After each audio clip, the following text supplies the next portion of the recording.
A very good afternoon to all of you in this room, and also a very good morning, afternoon, evening, or even night to those who are present online.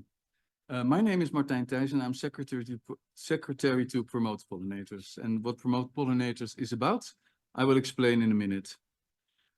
We are here in the heart of international policymaking on biodiversity at the subsidiary body on scientific, technical and technological advice to the CBD that is held at the UNEP facilities in Nairobi, Kenya.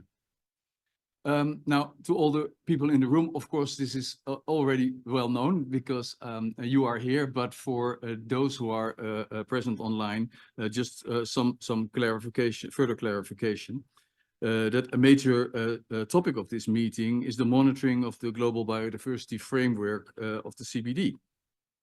Now, I trust that I will not have to explain why pollinators are important for this framework of the CBD. They are actually relevant to almost all of its goals and targets. And not only for the targets of CBD, but there is also quite some research on the relevance of pollinators for the different SDGs, and there's good publication work on that as well. And the reasoning is simple. I mean, no pollinators, no ecosystems, no nature, no food production, no human welfare. It is as simple as that. Now, the IPBES report on pollinators, pollination and food production, of which quite a few authors will be here today, shows us that pollinators and pollination are of high value, but that they are under serious threat and that we must work to safeguard this important functional group. Now, we know a lot from certain regions, and if we know something, then we know that there always is a decline. So there's no reason to think that in any other regions where we do not know a lot, that there would not be a decline, but we're not sure about that. But if we safeguard this important functional group, then we must also have a good system to monitor these wonderful organisms. So we need to ask ourselves the question whether our actions indeed do halt and reverse the decline in pollinators, to reverse the downward trend. Now, in the European context, in the past few years, lots of efforts have been made to develop a framework to do this monitoring. It's not easy to do a good monitoring job. And today we would like to introduce this framework to you. And we hope that it may give some inspiration to those that would like to monitor their own pollinators, to enhance the monitoring or intensify the monitoring of their pollinators. And we also hope that it may plant a little seed for further international cooperation, if possible, between the regions of the world, as it is quite well possible, and I'm sure that we will be able to show you that. So that is today's topic. Can I have next slide? It doesn't work.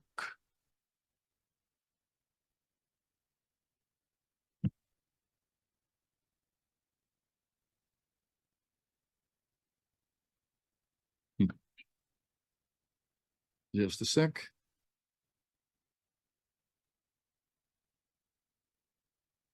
Yeah, right.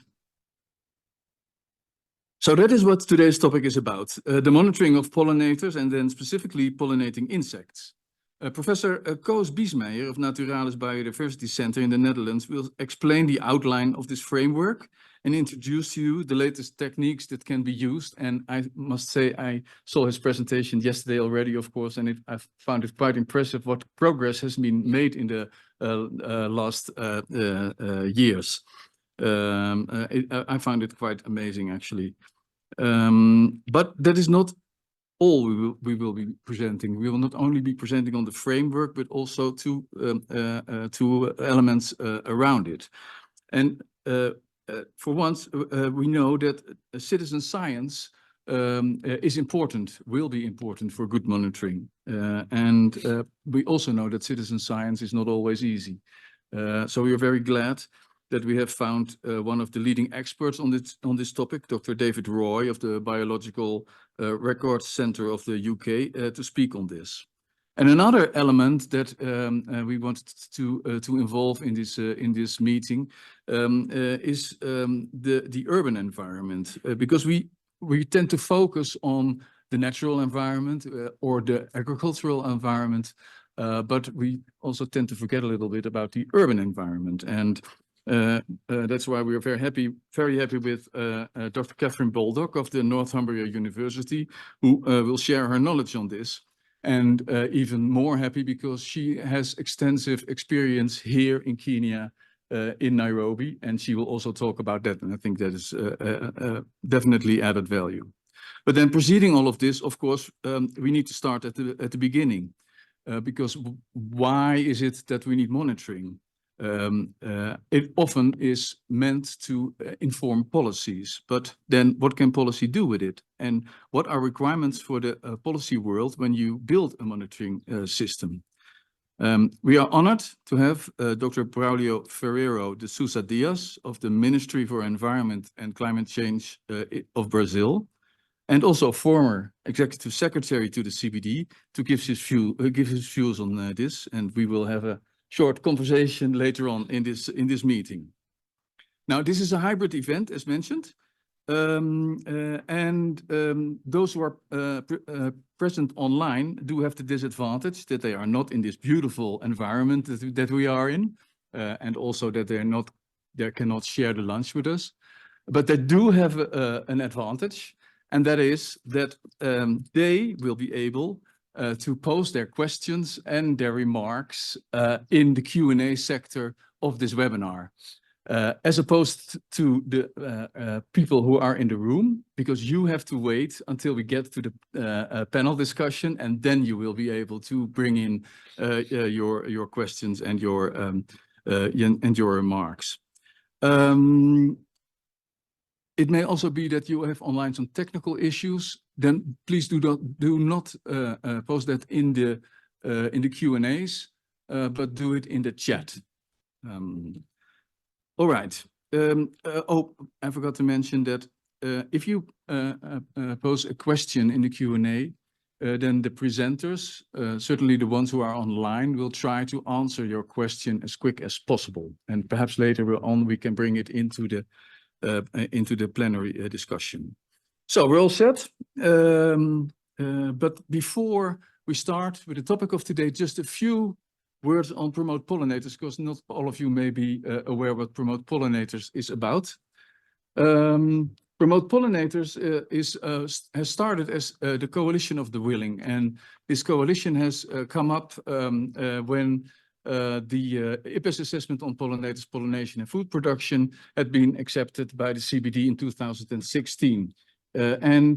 For some reason, it had mainly been accepted by ladies. As you can see here, this is a photo of the signing, because they all signed the declaration stating that they will make policies for pollinators to enhance the situation for pollinators. And it is then also accepted by the CBD and warmly welcomed by IPBES. And the nice thing about it is that the declaration has in many situations been signed by both ministers of agriculture and ministers of environment. So that is hopeful, I always say. Currently, we are a network of 31 countries dispersed over the world, with a focus on Europe and the Latin Americas, but also in Africa. Unfortunately, not Kenya yet. That is not dark red yet. And in Asia, we also have some work to do. Now, what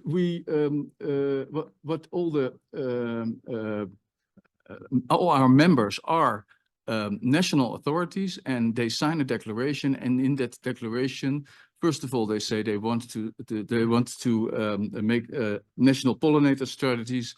They see that as an important tool for better protection of pollinators. They want to work and collaborate with everybody who is interested in a better world for pollinators and for pollination. And they want to share knowledge and innovations, etc., those kind of things. Well, that is one of the reasons why we are here. We want to share the knowledge that has been developed about monitoring. What we do is we take action to protect pollinators, we share information, we reach out to anybody who's interested. We try to connect to the development of science, and we try to support whoever is interested in our topic. Well, anybody, any country that is interested to join, it's not a very heavy obligation, whatever. Please contact us, and we are very happy to inform you further about what we do and what are the requirements for joining the coalition. And with that, I give the floor to Ezekiel to also speak a few words of welcome. Thank you very much, Martin, and thank you for inviting me as part of the Secretariat of the Promote Pollinators. And also thanks to the government of the Netherlands for supporting the works of this initiative.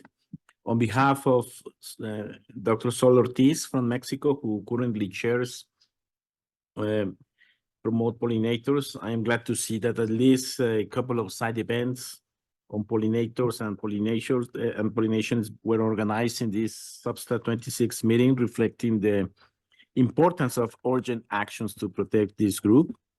Last Wednesday, Promote Pollinators also hosted the side event Pollinators and Biodiversity Towards a Global Pollinator Platform to discuss about the need to have a global coordinated mechanism to enhance and guide the implementation of actions to conserve and sustainable use pollinators, as well as to exchange expert experiences. And for this aim, the importance of building on FAO's biodiversity mainstreaming strategy on agricultural sectors was highlighted, as well as CBD role, among other important stakeholders.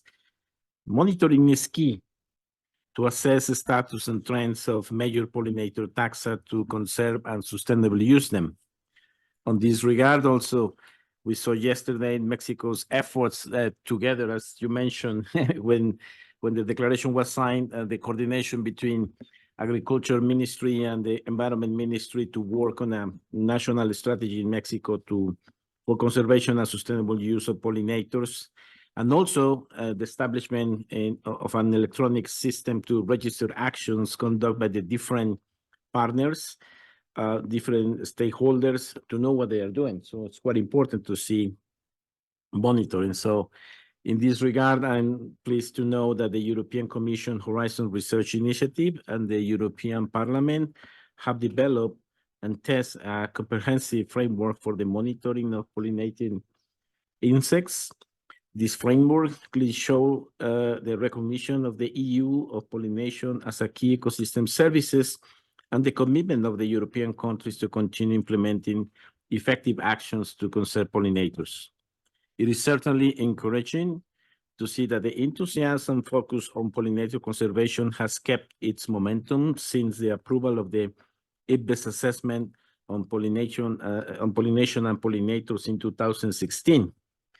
I am convinced that together as a community, we can contribute effectively to implement Decision 14/6 on conservation and sustainable use of pollinators.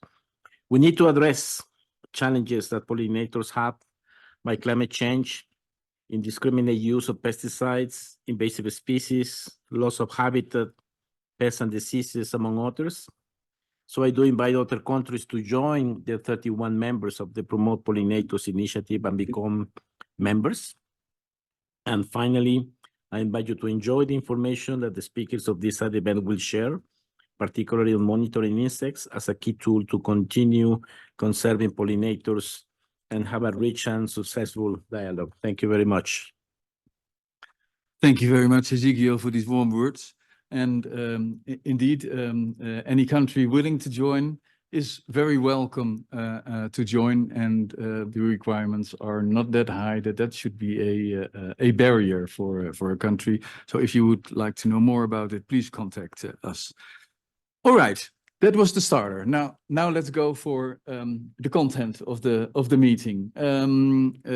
As said, it is we should start with the beginning, and well, scientists may disagree with me on that, but I believe that the gathering of data and the doing of monitoring should always have a purpose that is somehow involving societal challenges or societal goals.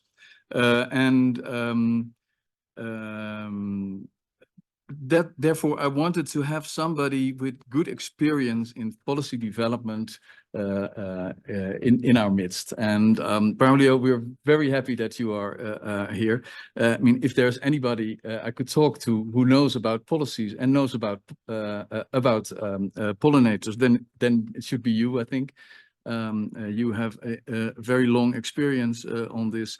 Koos Biesmaier informed me just this week a little bit about the history and how he met you in São Paulo quite a number of years ago. Well, you have worked for the Ministry of the Environment of Brazil, and then you were Executive Secretary to CBD. And now again, you are Director for Biodiversity Conservation and Sustainable Use at the Ministry of Environment and Climate Change of Brazil. So, I mean, who else could I ask to say a few words about this? And we agreed that we would have a short conversation about it, and it would not be a speech as such. But so I was wondering, how do you look at monitoring from the position of a policy maker? Can you elaborate a little bit on that? Sure. Thank you, Martin. Thank you for the invitation to participate in this discussion here.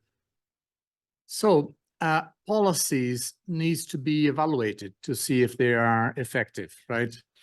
And it's not easy to evaluate the effectiveness of policies. In the past, when the CBD requested that countries in their national reports informed about the effectiveness of their biodiversity policies, most countries said they didn't know how to do that. It was difficult. Mm-hmm. And that's true because, of course, the actual result in the field can be affected by by several policies. It's not an easy task, but very clearly we need data. Without data, you cannot evaluate the effectiveness of policy. So that's very basic. We can see that easily in the issue of fish management, for example. Without data, you are lost, and you cannot take a good decision and make sure that you can maintain or restore the fish stocks, etc. So with pollination is similar. We need good data. Monitoring pollinators is not an easy task. Mm-hmm. They fly. Some of them fly very fast. It's not easy to catch them or to register what they're doing. So there's an issue on methodology, how best to do it. There's cost involved in monitoring, right?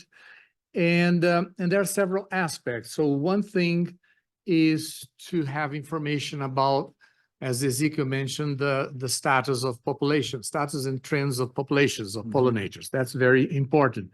And of course, the IPBES report in 2016 called attention about the decline of many pollinator groups.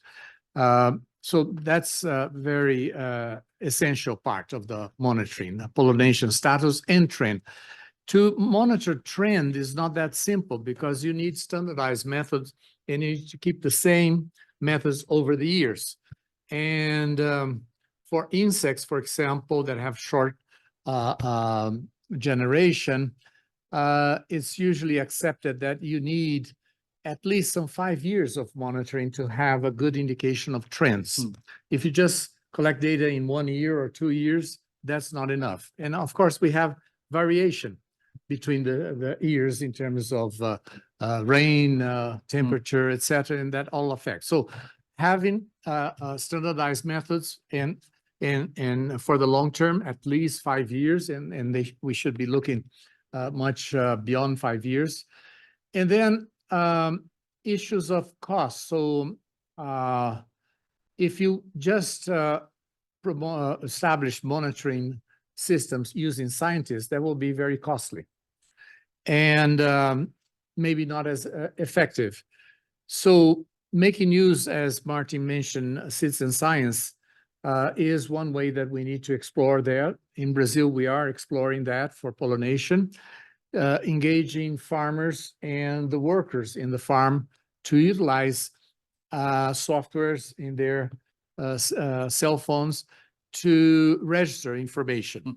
So that can work, but we have to motivate them for them and to train them to do a good job, right? The good thing is that these people are there the year round, right? And scientists would only pay a visit for a week or so and would not give you the whole picture. We organized in Brazil in 2014 an international workshop on community-based monitoring, which was quite successful. And we ended up recommending some 40 recommendations on how to promote community-based monitoring. And this was published as the Manaus letter. So this is a reference for those that would like to promote, implement more citizen science and local community monitoring. So we have these issues. Pollinators are very diverse. You have the problem of identification of species. So we need good support from the scientific community.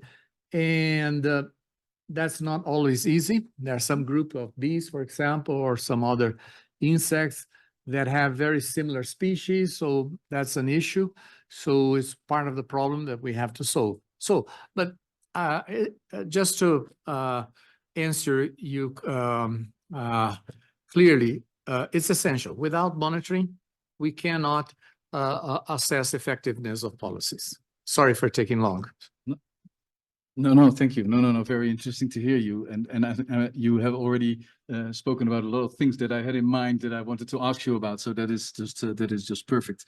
It is I am a policymaker, was a policymaker at national level for quite a long time. It was my experience that a lot of the data that were gathered were not used, it was not always clear why it was not used. Do you agree on that it could be enhanced? I agree. Not only for pollination, there's a lot of scientific data that are not utilized or fully utilized. So that can be an issue. So the challenge is to link monitoring programs with policies, right? And we need to institutionalize this process. So the monitoring, we need institutions to coordinate monitoring efforts and making available the information, and then look at how this relates to policy. So there's a need for analysis, so to interpret what do these monitoring data means, no? And that's not that easy. There are other issues we should be looking as part of monitoring. For example, we have a problem of mortality of bee colonies in several parts of the world. And we, in parts of the world like Latin America, we don't have standardized continuous monitoring of bee mortality. So that's something we will need to enhance. We just had a paper out recently on this, trying to bring together a number of people to present a better picture. And the numbers indicate that there is significant mortality. Then we need to know what are the causes of mortality, right? So if we don't know the causes, we cannot have the correct policy measures to be taken. So it's just like the colony collapse syndrome, especially in North America, has proven very difficult because you have potentially several causes that act together to make things more complicated. But clearly we know, for example, in Brazil, most cases of heavy mortality of bees are caused by pesticides. We're very clear about that. Of course, it can be diseases in some cases, but in most of the cases we have registered in the last decade, it has been pesticide. And then we need to identify the pesticides, and we need scientists to confirm that. It cannot be just a guesswork. It needs to be confirmed by scientists that these bees are dying because of this pesticide. And then we can implement policy measures to restrict the use of such pesticides, for example. And of course, there might be other causes of mortality. One recent issue we need to pay more attention is related to climate change. So climate change is promoting mismatch between the phenology of bees and other insects and the plants. So the insects can fly, so they fly north, for example, in North America, in Europe, and the plants stay behind. Yeah. And so they are left without the pollinators. This is an issue that we'll have to discuss. We need data on this mismatch. And then we need to see on policies related to adaptation to climate change, how to respond. Thank you so much, Braulio. I had a question for you that I will actually personally am going to answer, because you mentioned already quite a few elements of it. But the question was actually, so what are now the main challenges for monitoring of policies? And I have heard you speak about capacity, technical capacity, human capacity, having a sound methodology, scientific, very good developed methodology, and I have also heard you speak about money, because it takes quite high costs to do good monitoring, of course. You agree on that? There you said more things, but these three things. No, I agree, and we have to think about the long-term financial sustainability for monitoring. Yeah. Sometimes we initiate monitoring based on a project, but projects end in a few years, and then you have a problem. How to ensure continuity? So that's an issue, and that's why we also have to be very cost-effective in the way we do the business. So, for example, in agriculture, if we can get the farmers themselves, their associations to be engaged and supporting such monitoring, then they can absorb part of the cost for monitoring if they clearly see the benefit of that, right? So that's one option. But of course, we're not talking just about pollination in agriculture. So pollination in natural ecosystems, then we also need better information and monitoring from conservationists operating in protected areas or in areas for restoration, for example. So there's a need to engage all these communities, right? And we have problems, for example, in the Atlantic forest in eastern Brazil, where deforestation has been very intense in the middle, the central and north part. And then we are already seeing the problem of trees that are left behind in some small patches, and they're not visited by pollinators anymore, right? So they're not contributing to the continuation of the population. So that's an issue we have to look into. All right. Thank you, Braulio. Very inspiring to hear you talk about like this. And I am very curious to hear from you what you think after the presentations of today. So maybe we can get back to you at that moment. Now I'm also curious for the room. So I was wondering, Braulio mentioned a couple of major challenges regarding monitoring. So I'd like to do a very quick poll here in the room. I'm afraid that is not possible online, but just in the room. So if you think that having a sound methodology for the monitoring of pollinators or monitoring at all is a major challenge, then please raise your hand.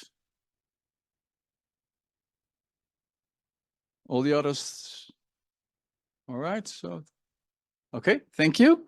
And if you think that technical and human capacity is a major challenge, also raise your hand.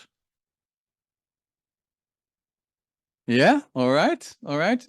And then who thinks that money is a major challenge? Ah, now everything goes up, yeah, of course, yeah.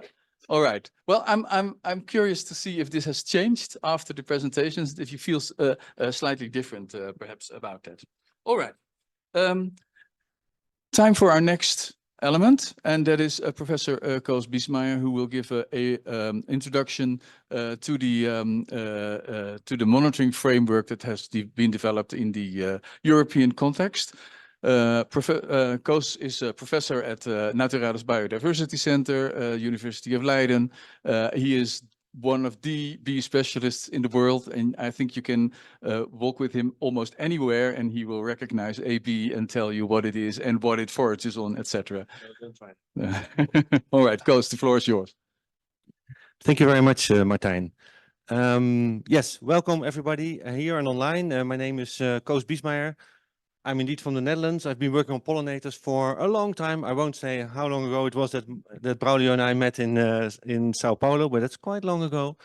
I'm presenting this together with Simon Potts, who cannot be here, unfortunately, but is online.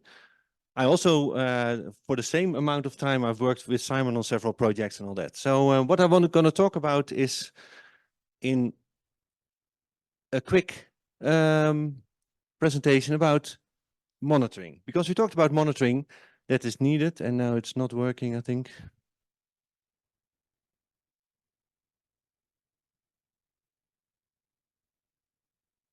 Okay.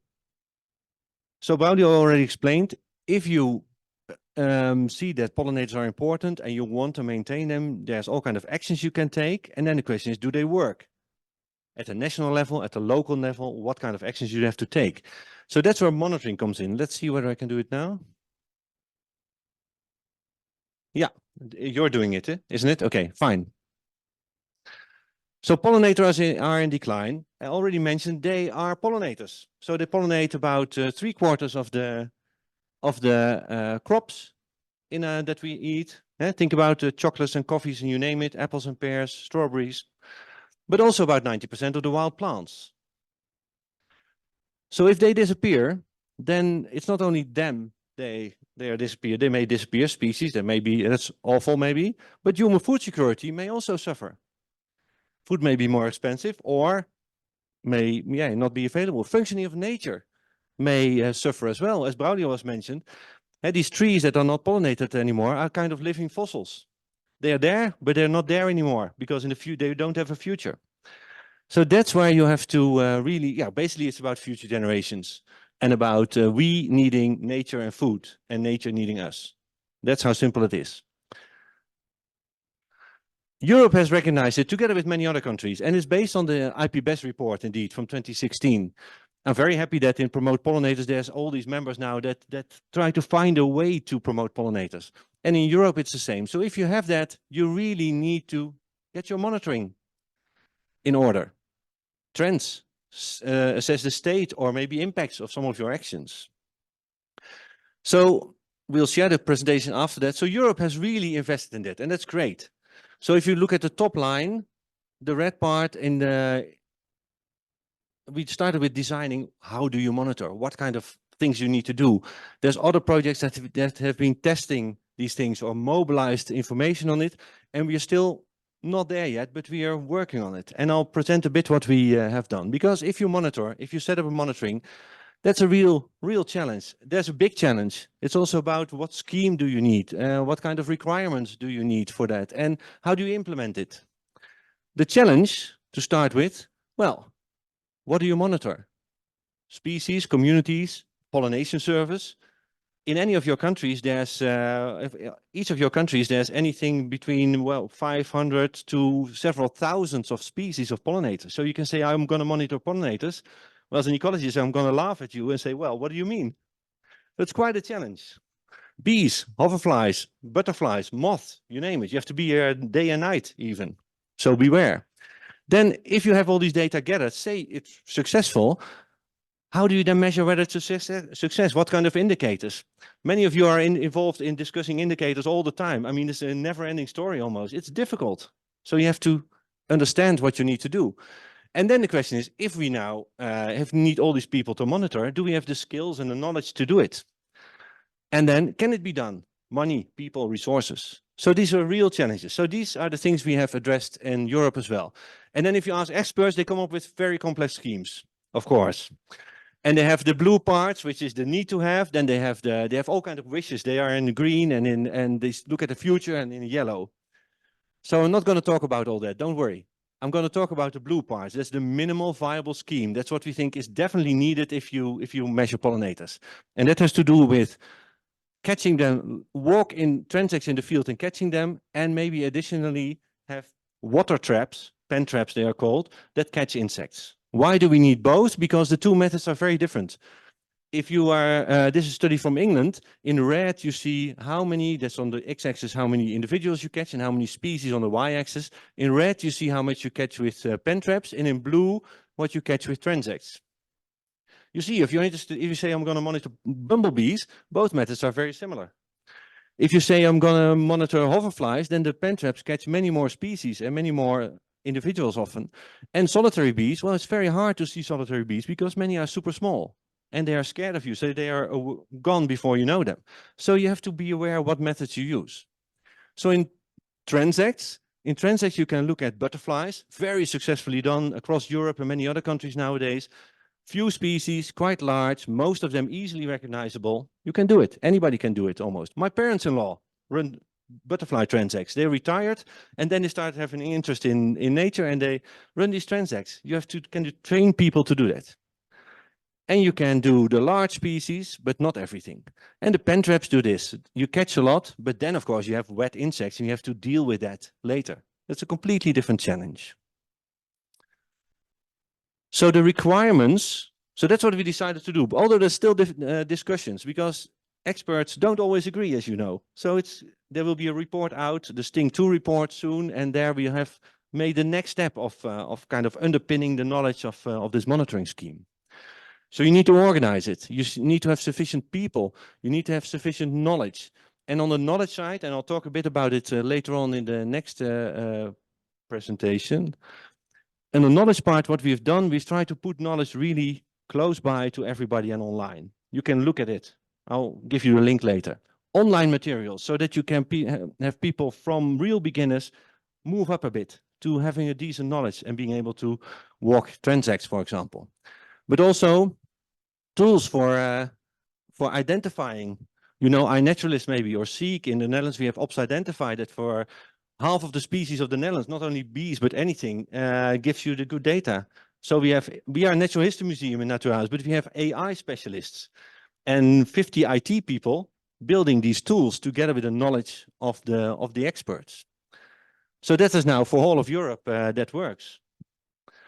Barcodes. Well, many of these small species, I can't identify them, even though Martijn thinks I can, so we keep that, but for now, but I can't. And I need DNA for that. Even the big bumblebees in my garden, they could be 4 species. They're distinguishable in morphology. So barcodes, DNA barcodes, every species is different, small sequence, and you can make a library of these barcodes, and then any new barcode, you can check whether you have it in the library or not. So for all of Europe, we are building that now in the project called Biodiversity Genomics Europe. So that's great, because it allows you also in countries where you don't have any experts to at least put them into groups and say, well, this group, I want to know what it is. And this barcoding is cheaper and cheaper every day. I'll tell you a bit about it later. And training, it's really about training. Basic taxonomic training, train the trainers so that in your countries you can do it, and also advanced taxonomy courses, because it's not that we still need taxonomists and new generations of it, and many of them. So we built a Pollinator Academy, and in the second talk I'll explain a bit about it, but there's a link. All these materials there are online, and I'll show you what the materials are in the next part. Implementing it. It's nice to have a report, but then. So in the Spring project, what we've done, we had all these countries of Europe represented and tried, in many of these countries, tried out the methods that the clever experts came up with. And then you're in the field and you say, ooh, that works a bit differently. So we have tried it out. For example, in the Netherlands, we had 6 sites, and each site is a square kilometer where you have transects and your pen traps, and this is the ideal situation. Well, I don't know how many landscapes how many landscapes we were able to do this way. I think rarely, but so you learn from it. It's very important to pilot it. And there will be a report out soon with the results of that. So you can see where it works, what is done, and all that. In one day, you can do it. In the morning, you put out your water traps, you walk the transects, and at the end of the day, you come back. So it's possible to do it. So the implementation, of course, then, yeah, we have the reports, but then Europe is definitely committing to it. So that's fine.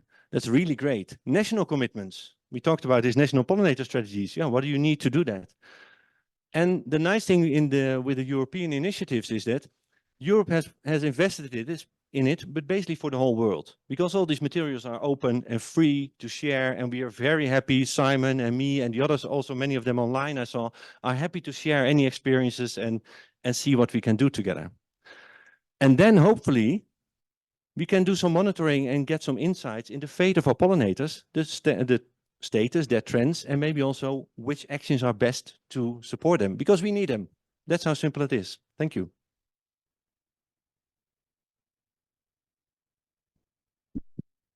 Thank you very much, Koos, for a very inspiring presentation. Now, as mentioned, we are not going to ask to allow any questions at this moment. We'll do that later on. But maybe if there are Q&As in the webinar, then it's possible for Koos to respond to that. But we'll move on to our next speaker now. And this topic has been mentioned by Braulio, it has been mentioned by Koos. It is about citizen science, and our next speaker is Professor Dr. David Roy. He's head of the Biological Records Centre at the UK Centre for Ecology and Hydrology and Professor of Ecology at the University of Exeter. And David is an expert on environmental monitoring and assessment, and he has a particular expertise in citizen science approaches. He will present the state of the art on citizen science and how this has been implemented in the European Pollinator Monitoring Framework. And David is not in the room, unfortunately. That was too much asked, of course, but he is online and will start his presentation now. Hello, I'm David Roy from the UK Centre for Ecology and Hydrology. I also have a position at the University of Exeter. Apologies I can't be with you today in person. I had the great privilege of being in Kenya last week to run a workshop on automated systems for monitoring insects. But today I'm going to talk about pollinator citizen science. And I'd like to recognise my colleagues who've worked with me on this topic, particularly Michael Pocock and Miranda Bain from worked with me on the Spring project, and Rennie van der Waal, who's worked with me on the Sting project. And citizen science, I'm sure you're very familiar with the term, sometimes also called community science, has many different outcomes and benefits. We often think about the benefits being to deliver science and data through research and monitoring, but it's not just about the data, it's about the personal experience of learning, enjoying nature, leading to well-being and empowerment, and also the wider societal impact of the data and the participants in terms of informing action and inclusion in environmental monitoring. So citizen science is very diverse, but also very valuable and growing rapidly in many different contexts. And on that base, before I talk about the European experiences, I just wanted to flag up activity through the Tropical Biological Association, who do a lot of activity in Africa with many experts running courses and coordinating activity and approaches to citizen science. You can see the link to their website here. But what I'm really talking about today is the work that we've been doing in Europe. And citizen science is really important in this context because, as we know, monitoring insects is very challenging, and particularly compared to other taxonomic groups, we have much less information on insects. So this figure on the right shows from the Global Biodiversity Information Facility, sort of aggregates data across the world for many different projects. It shows through an assessment of the number of records. At the top we have birds, so we have many more records of birds, relatively speaking, and at the bottom are insects. So we have relatively few observations of insects, particularly in the context of how diverse they are, given that current estimates are around 1 million species and 10 quintillion individual insects alive at any time on the planet has been estimated. So insects are really incredibly valuable for the environment, do a lot of work in the environment in terms of pollinating crops, recycling nutrients, but also can be pest and disease carriers. So to understand the environment and biodiversity and how it's changing, we really should be having, I believe, a greater focus on insects. And citizen science can help, has great potential in this context. And it's worth noting this figure from GBIF that birds is so popular because of the rise in citizen science through initiatives such as eBird and iNaturalist, for example. So the data we do have increasingly at this global level and national levels comes from citizen science approaches. So in terms of our work within Europe, we've been reviewing what sort of projects and activities are currently ongoing to assess pollinators through citizen science, and we reviewed 99 projects, mostly from Europe, but also some that had a wider scope, and these covered a range of methodologies. But the main conclusion of this review was that most citizen science projects involving pollinators were focused on the organisms themselves, so counting insects or assessing insect populations in different ways. Some projects, so around 25% of projects, were also looking at the interaction between the insects and the plants. So this pollinator interaction. So we know that insects visit flowers for pollination. So measuring the association between the insects and plants can be an indirect measure of pollination. And then finally, on the right, a very few studies look specifically at the pollination, i.e. seed set, productivity of plants through insect pollination. And taxonomic focus is quite wide, but covering a range of groups that we know have a role in pollination, from butterflies, bees, honeybees, and other insects, particularly flies. So we know there's a diverse set of activities. And then we went further in terms of running a questionnaire with those people running those projects and spreading this questionnaire more widely. So we really want to understand the factors affecting the success of citizen science, and also barriers to developing projects that focused on pollinated citizen science. And we had a great response. So this map on the right shows we had 324 responses to our questionnaire from over 35 countries, and we had different levels of response from different countries, but we got a good coverage across Europe. And what this allowed us to do is to assess the current status of citizen science across Europe. And this map shows on a scale from less developed or embryonic stage of citizen science to more embedded programs, i.e. more developed.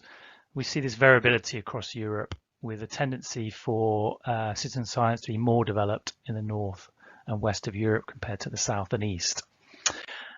We've looked at this in various different ways, and one of the major factors affecting how well developed citizen science is within Europe, at least, is there's a strong relationship between the gross national income per capita on individual countries. So if we put each country of Europe on this scale from gross national income to how well developed the citizen science approaches are given our responses to the questionnaire, we see this strong relationship. And of course, there's a range of factors which cause this in terms of why there is this relationship, but it was a very clear pattern that came out of this study. So the second aspect to this survey was to look at, well, what are the barriers, and ask people to score the barriers to citizen science in their context, in their countries. And what we found, perhaps not surprisingly, is funding is a barrier to adoption and development of citizen science. Although it's very cost effective by using volunteers, it works best with professional coordination. And we also picked up that there was a lack of awareness of the potential of citizen science amongst the public, and particularly thinking about insects and pollinating insects in particular, there are challenges about how we identify quite diverse taxonomic groups. So they were the sort of barriers that we could see how to tackle. In terms of what was perhaps was also good news from this study was that we weren't getting responses there. There are not too many citizen science projects, and from this survey there was not a mistrust of citizen science amongst scientists as an approach. So there's a recognition of the value of citizen science, but there are barriers to its adoption. So just to finalize this presentation, I just want to focus on one example of where we can adopt citizen science which engage the public, generate really useful data, but overcome some of these barriers to do with taxonomic identification. So we've been promoting and developing a mobile application to allow us to capture standardized insect flower visitations where a focal flower is chosen and counted for 10 minutes, and all the insects visiting that flower are counted, but it doesn't rely on people identifying individual insects. Insects are counted by bumblebees or wasps or flies, etc. So really accessible way of involving a range of people in pollinator monitoring. And if anybody wants to talk to me about this, please make contact. So just to finalize, citizen science is incredibly diverse, has many different approaches, and I think that's one of its great strengths.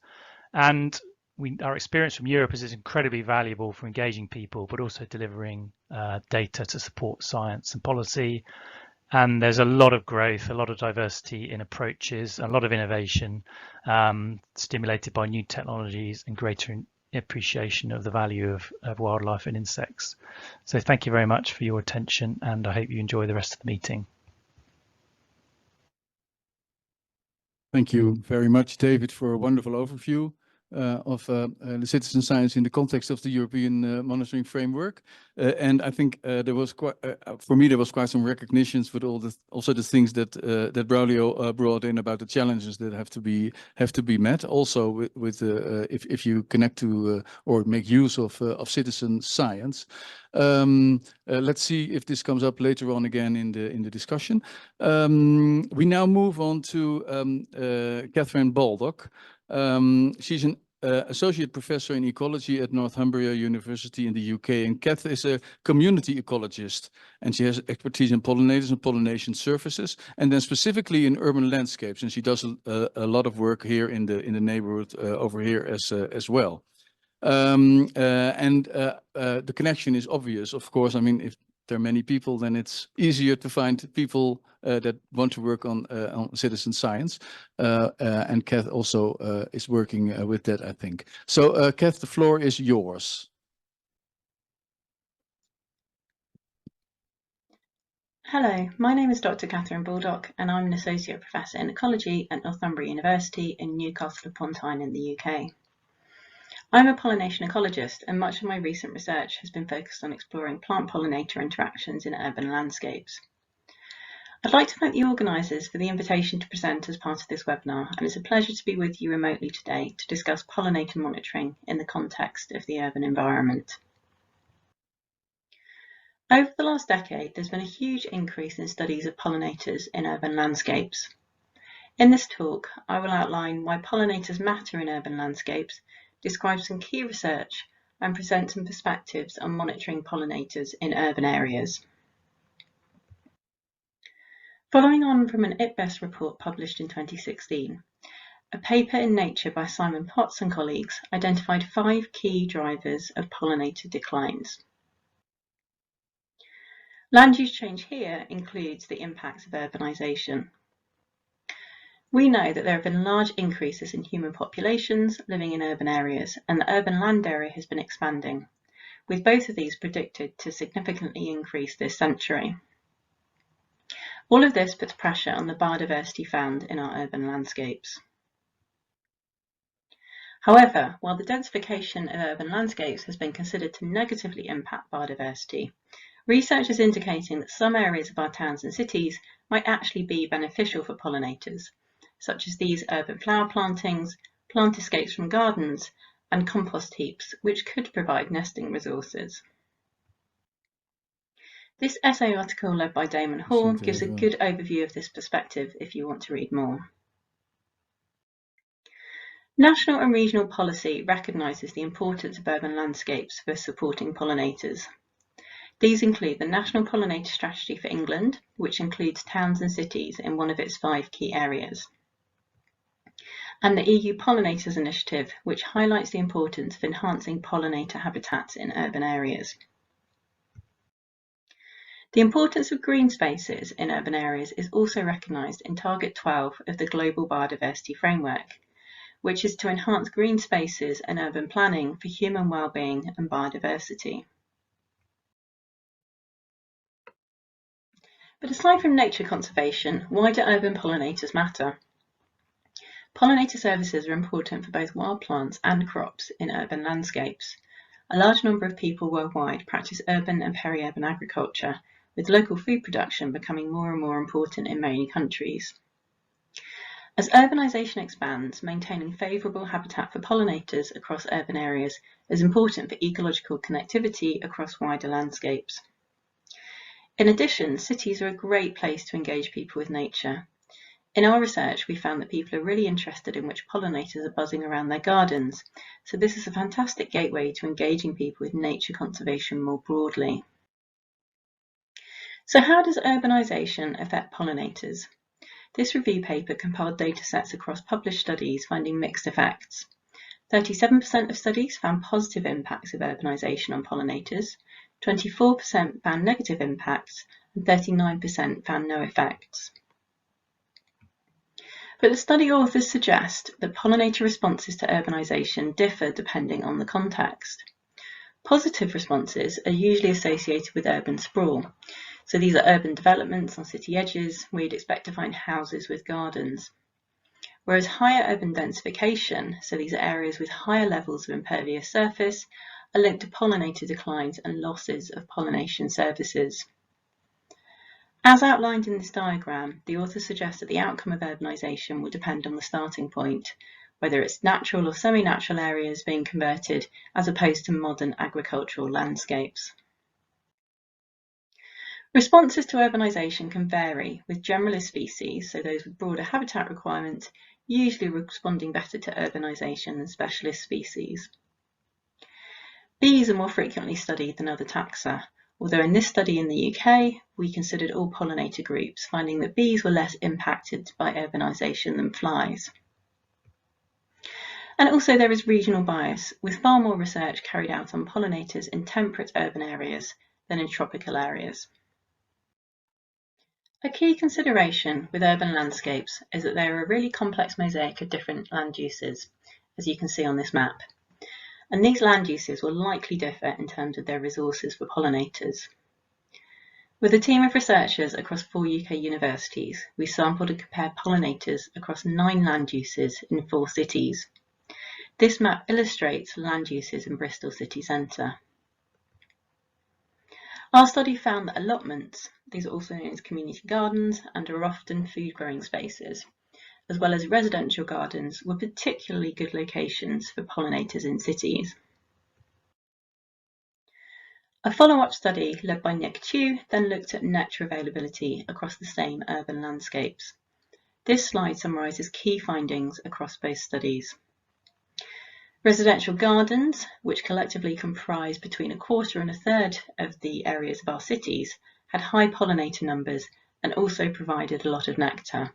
They produce an estimated 85% of the nectar across the city. In contrast, amenity grassland, so parks, green spaces, grassland managed by regular mowing, cover the same area as residential gardens, but they have much less nectar and fewer pollinators. So improving these spaces is a clear opportunity for pollinator conservation, for example, by adding flower plantings. There's lots of guidance available on managing urban areas for pollinators, including information from BugLife and the European Commission.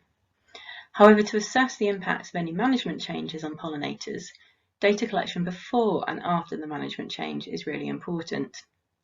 Therefore, monitoring programs are key in evaluating these changes at both a local level and across broader landscapes. The design of a monitoring approach for pollinators in an urban setting will largely depend on the objectives. If the aim is to assess the pollinators found across the city, then a comprehensive approach considering all land uses is important. The first map here shows urban land uses across Bristol, and then using our data we were able to create heat maps showing where floral resources and pollinators are predicted to be higher in cities. This type of approach would also enable comparisons of different urban land uses. But if the aim is to measure the impact of a management intervention, such as the addition of this wildflower bank in a public park in Newcastle, then more localised monitoring before and after the change would be needed. The examples I've discussed so far have considered European settings. However, urban areas vary across global regions. With partners in Kenya and Ethiopia, we've been carrying out pilot studies to assess the feasibility of the UK methods in African settings in Nairobi, Nyeri, and Addis Ababa. These took place in public parks, urban agricultural settings, and green space locations around museums. The pilot studies led by local researchers identify some potential challenges with sampling, which I'll discuss shortly.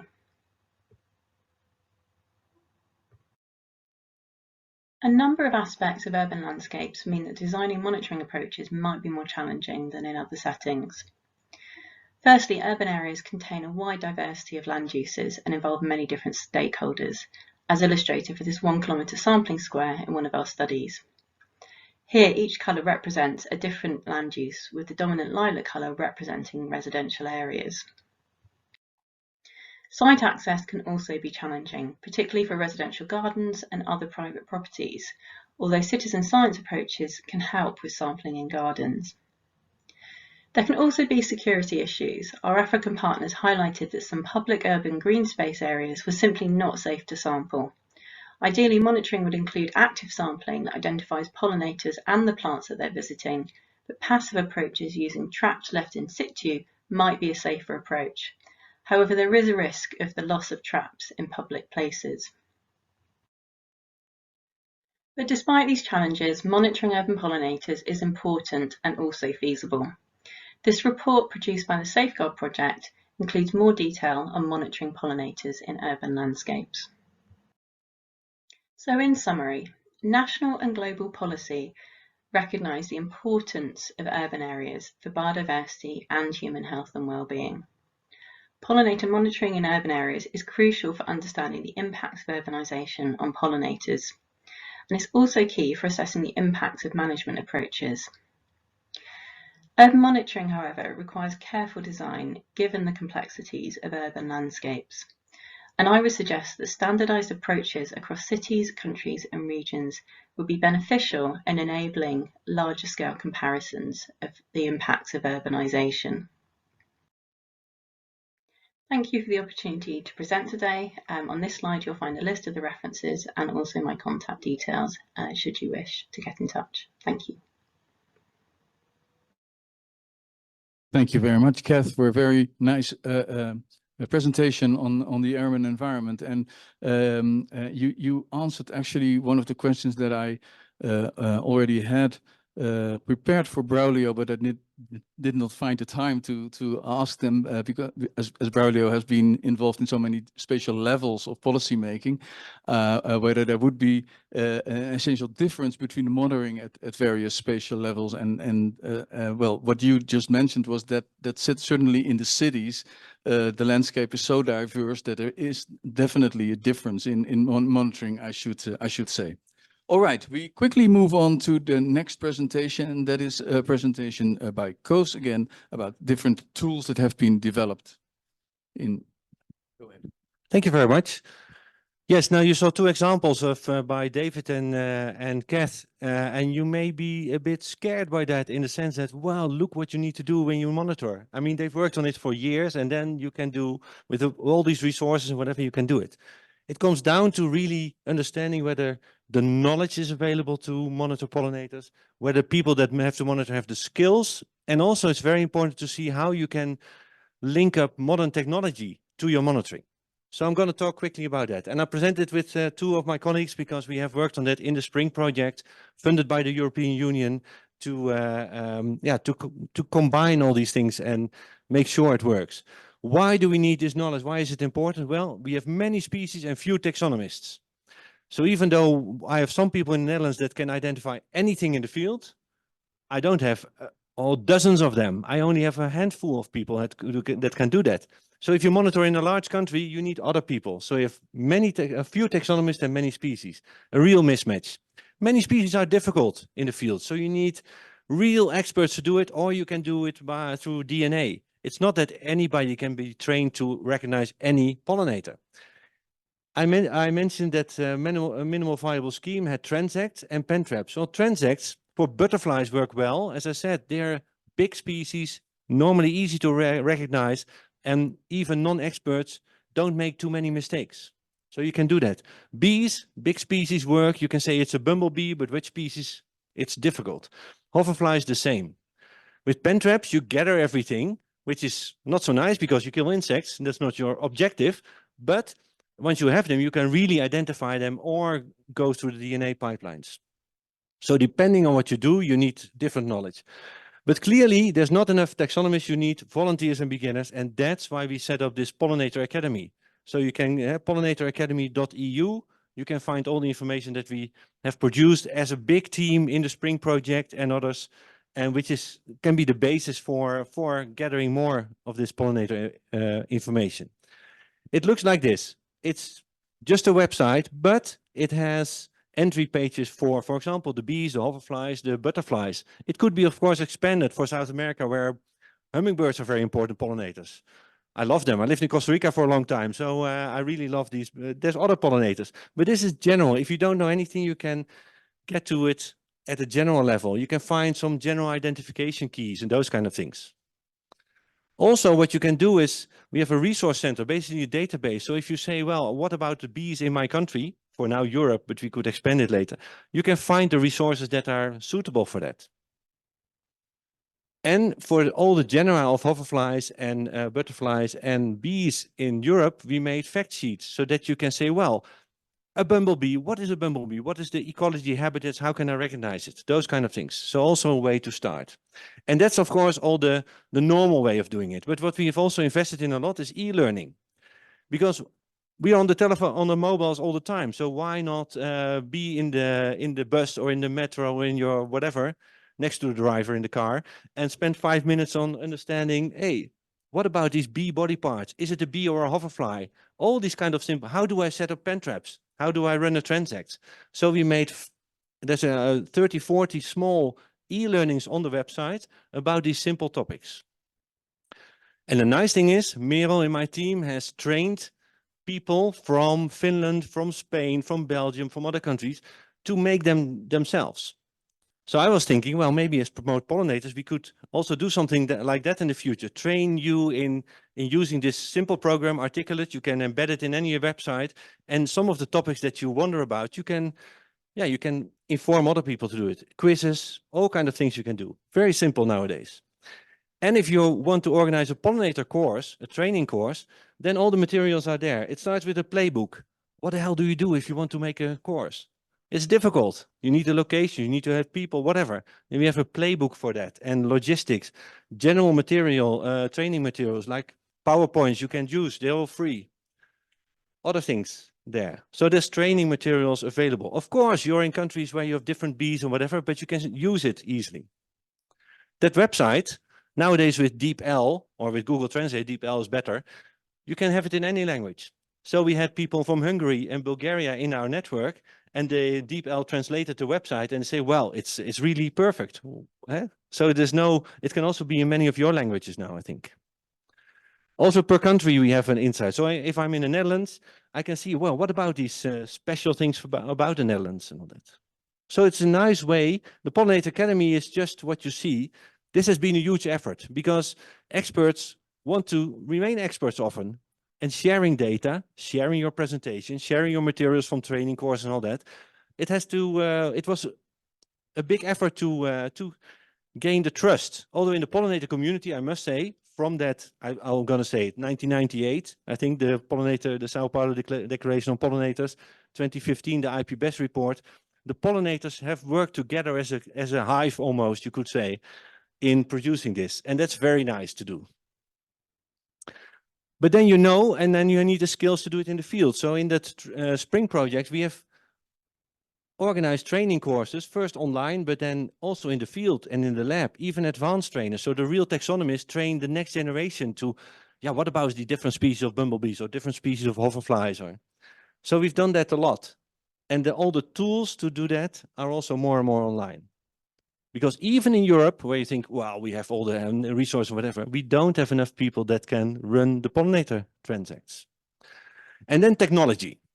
Technology, you know, there's computer vision, there's acoustic monitoring, there's radars, there's molecular methods, a lot of things close by and within reach of anybody nowadays. There's two very relevant for the pollinators, computer vision and the molecular methods. Because the DNA barcodes are really different for every species. And then if you're in Europe, we're building that database already. But if you go to EyeBall, the barcoding of life library, there happens to be Dan Jensen, one of the famous ecologists from the US. He has collected 2 million insects and barcoded 2 million insects almost from Costa Rica. So if you want to work in Costa Rica or nearby, you have most of your barcodes of your bees and your hoverflies already there. That's growing and growing. But also the computer vision, look, this is how monitoring in the future is going to look like. You have a bunch of different things, cameras, sniffers, sound recorders, all kind of things. And this new technology can even, for example, if you have a Malaise trap, that's a way to catch insects. Before you had to go to the lab and sort them all and have experts to do that. Now you can throw it through the sequencer. And this is our sequencer. This is a nanopore sequencing. It's really, it could fit in my pocket. It doesn't cost much anymore. It's much more circular. It doesn't have that much plastic waste and whatever. It will be reachable for each of you in all your countries within no time, in a few years. It's already there. So even if you don't have the real knowledge of experts, which would be a good way to go, you can also have these backup methods. And you can generate the tools to do it. This is our automatic insect camera that we have in the field. There's a couple of hundred of them in the field in the Netherlands because the insects have disappeared in Europe and we don't know where they are and why. So this is not identifying all the things. Well, it identifies quite a bit. Here you see a picture. So how it works, there's a camera. This is the Danish option. This is the Dutch option. You get insects on the screen. The computer algorithms separate the insects. And then they compare every box, every insect to the reference library you have. So if you build a reference library, start with your butterflies, for example, in your country. It wouldn't be too difficult. Or ask us as Natural History Museum. We have them all in our collections. We could easily make, I have 200,000 butterfly records from pictures from Indonesia, for example. We're going to build these tools for Indonesia on the butterflies. So there's many ways you can do it. Once you have a reference library, any new photographs you can compare to it and you can give it a name. So this is just without people, whatever. It doesn't do everything, but it's really nice complementary to the expertise. And if you don't have real experts, you can still monitor. So if you think about money, if you think about 1 or 2 institutes, that's nice, but it's a real effort to think about what knowledge do beginners, advanced people and others need? What skills do people need in the field? And also how can we link up this modern technology to our monitoring schemes? So I would be super interested to talk to you about it and see how we can progress, because in 5 years' time, we'll have a completely different talk about this, I hope. Thank you very much. Thank you very much, Koos. Yeah, you can applaud if you like, yeah, because that's one of the reasons why I really always like to invite Koos, because he's so incredibly enthusiastic and clear about what he's saying that yeah, I mean, you would think like, let's all go out and monitor pollinators now immediately. That's the sort of the feeling that you give us, Koos. So that is yeah, indeed, that's really nice. One quick question about the cost, because I mean, this all looks very expensive, but you say no, that's not so much the case, right? Well, the costs depend a bit. If you start it up and have to build it, that's expensive. But nowadays, with these barcoding libraries and with the image sessions, it becomes cheaper and cheaper. In all the countries, there's companies that make these apps, or you can link to iNaturalist or to Ops Identify or to other things that are there. So it doesn't cost that much anymore. And the prices also of barcoding go down and down and down. Yeah. So okay. It costs Certainly money. in the future it will be even better. And I have heard you reach out your hand for cooperation in the future with all Absolutely. people. Yeah. Yes. All right. Thank you so much for that. Okay, this was our last presentation. Now we have a few minutes to discuss or to answer questions. And but I would like to begin with the short poll again, because at the beginning I asked you 3 questions about challenges, and I was wondering if your opinion has changed now that you've seen what has been developed already, etc. So my question would be, if I ask you whether having a sound methodology is a major challenge still, would you now change your opinion about the answer? Would you change your answer that you already gave earlier? If you change your answer, then please raise your hand. I see one hand. Well, we've convinced at least one person with that, Koos. Yeah. Still, of course, yeah. And how about technical and human capacity? Is that also still a major challenge? Yeah, you still think so? Yeah, all right. And money? Yeah. Okay. So we haven't convinced people that it has become much easier by making the European monitoring framework and communicating that to others. Let's hope that perhaps in the near future that is will be possible. Okay. For the next session, just a short panel discussion. We also have on board Yen Go.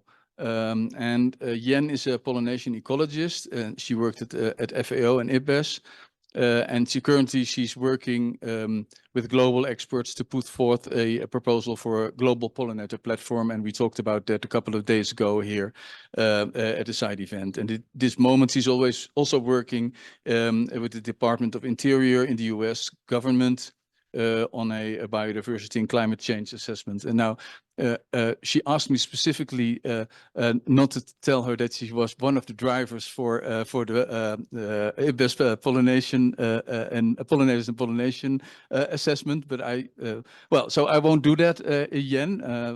But you're a bit too humble. Yen, what would your reflections be on what has been said, or did you pick up anything out of the chat or the Q&As that you would like to reflect on? So I have a short reflection here, and then I open it up, Martijn, to also people in the room who have feedback. So what was presented here, I think, is really important for parties, especially when you're talking about the monitoring framework and the indicators that were discussed this week and also to be approved at COP16. A lot of these outputs for Europe can be layered onto the current indicators. So for example, headline indicators 8.2 on the extent of natural ecosystems, 2.1 on area under restoration, 7.2 on aggregated total applied toxicology, when countries are reporting on those indicators, they'll be extremely important to cross-reference with some of the monitoring that's happening in Europe, so there's no redundancy in effort there. So that's kind of my takeaway, is that all of this monitoring is being done in Europe, and it can be linked to some of these other kind of global indicators that are being discussed right now. So good job. All right, thank you. Then I'd like to open the floor for questions or remarks from the room. The people in the webinar have already had their chance, so now you have your chance if you want to say something.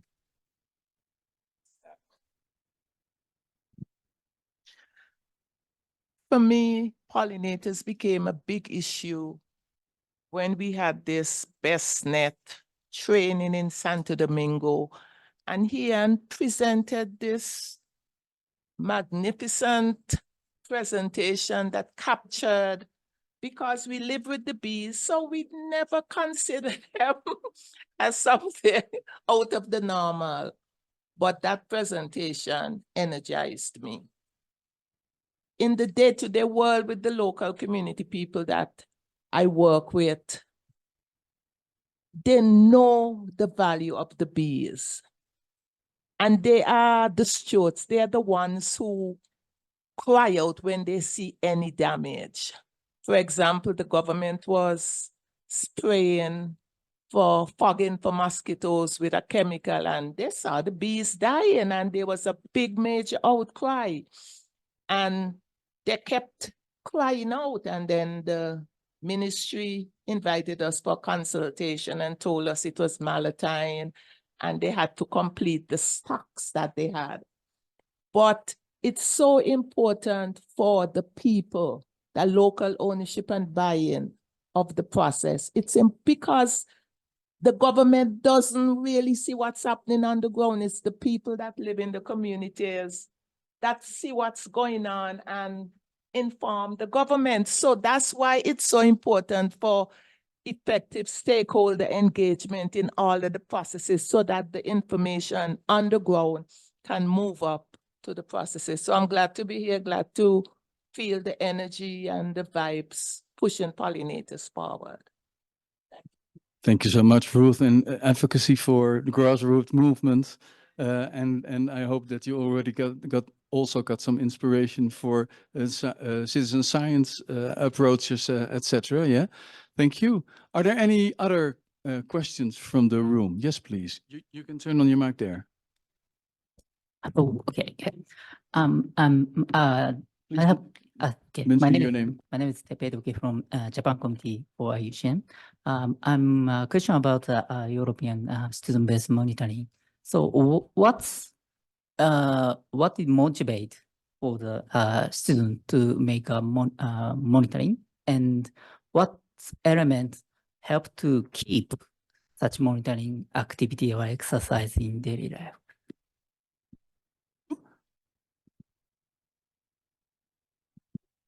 Is it working? Yeah.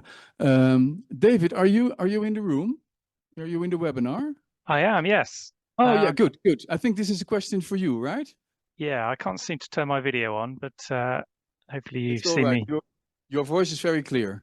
Brilliant, thank you. I can start it now. Yeah, it's nice to be able to look at me when I speak. Yeah, that's a great question. I think in my experience, the reasons people get involved are many, but often it relates to a deep care for the environment and an interest in the natural environment. So people contribute because they want to make a difference, but also improve their learning by a greater appreciation of the natural environment by being in nature and recording. And then in terms of how to maintain and motivate people to be involved, I think it's really important to give feedback and to build communities around people who are working together on a common issue. So some coordination alongside citizen science approaches can be very effective to give results that show that the data that an individual is contributing can have a real impact. And we mentioned indicators. A number of indicators, certainly in Europe, come from data collected by citizen scientists. So as an individual, you can count insects in the wild, and that data contributes to a really important piece of information that influences policy. Thank you. Okay, thank you, David. Any more questions from the room? Because if not, then I would like to ask Braulio to reflect. Braulio, please, you have the floor. I think one issue was not much discussed, and maybe cause and others could reflect on it. So the issue of the sampling scheme, so where you sample will affect the results you get. The choice of sites, right? And we have to remember that many factors can impact on pollinators. Some of them are local impacts related to land use, whether there's a use of pesticides, whether there's a significant availability of nesting sites, surfaces, whether there's native vegetation around, things like that. But there are some more larger scale factors, and increasingly the concern about climate change. So if we're not careful in designing these sampling schemes, where we are going to locate these sites and with what logic. So Cos mentioned the issue of transects, and so we have to consider these transects, especially in relation to the land use at the local site. But we have to think about larger scales. So where do we put our efforts in terms of monitoring? And I mentioned this because after a paper was published in Germany about long-term monitoring of insects inside protected areas in Germany, and indicating that there were three-quarters of reduction by volume in the insects. This caused a lot of concern everywhere in the world. And there were some research in the Netherlands as well, and some in the UK. So there has been a call by science academies around the world asking scientists and others to confirm whether we have this issue of a collapse of insect population is something local or regional, or if it is really something global. So the issue of designing the sampling effort is quite important for us to answer these questions. So for example, we have a network of long-term ecological research sites in many countries. The US last year published an article looking at results from several sites. The overall conclusion was that there was no trend of change in population size of insects in general. Of course, this includes some generalization in terms of the results of each of these study sites. In Brazil, we had a publication last year looking at our long-term ecological research site that had long-term monitoring for insects, and the result was inconclusive. So a third showed decline, a third showed increase, and a third showed no change. So what do we do with this this kind of result? So again, it comes back to the design of sampling sites. So maybe Cos could tell us one something last about remark, Koos, on this, and then we're going to. No, that's a very important point. Yes, you should never start monitoring without being very clear what your objective is. And the natural world, the beauty of the natural world is that it's super diverse still and very unpredictable. So if you look at many sites, and you really have to be very clear what your objective is. The pollinator monitoring scheme of Europe is designed to measure the state of these pollinators across Europe. So with 6 sites, I could not give an answer to the state of pollinators in the Netherlands, but they contribute to the European side. So that's a good example. If you're worried about specific locations or specific actions, you should have targeted monitoring to that. These natural sites in Germany, they were enclosed by agriculture. Luckily in the US, also in Brazil, as I know, in other places, you have large natural areas. So it could be that in the middle of the natural areas, it's still okay, but on the edges and the small reserves, it's much worse. But yes, so be careful about not starting monitoring before you have a real good objective in mind. And a very good plan attached to that. You wanted to add something to that again, Jen, or no? No? Okay, thank you. All right. I think if there's no very urgent questions more in the room, then I would like to end this session. We're already a little bit late, but we also started a little bit late. First, I'd like to thank Braulio, Koos, Jen for great presentations, great introductions. And of course, online, David and Kath for their wonderful presentations as well. I do hope that we have been able to inspire you a little bit, and that we also, as I said in the beginning, have planted just little seeds for further cooperation. And Koos reached out his hand, I reach out my hand. If you think it would be worthwhile to communicate further on this, please contact us. The details are in the presentations, which will, by the way, be posted on our website. So they will be you can see them later on over there. Now, a final remark. I would like to thank the technical staff, because this morning at one moment they said, "Well, you're nice." There were 7 people working just to get things going. Just because I one moment mentioned that it would be nice to have a side event that would also be broadcasted as a webinar, and that brought in quite some complex things. So we have a studio in the Netherlands that is working. We have Jeroen over here working, and this all and we have James from the technical staff in the back, and they all were working on to get the audios going and the videos going, etc. So thank you very much for helping us out in that. And I think we've learned something today on that behalf as well. So thank you very much for joining us. We look forward to being in contact with you again. And well, have a good Substa after this one. Very good. Thank you. Thank you very much. That's good. Yes. Yes. Good seeing you again. Very good.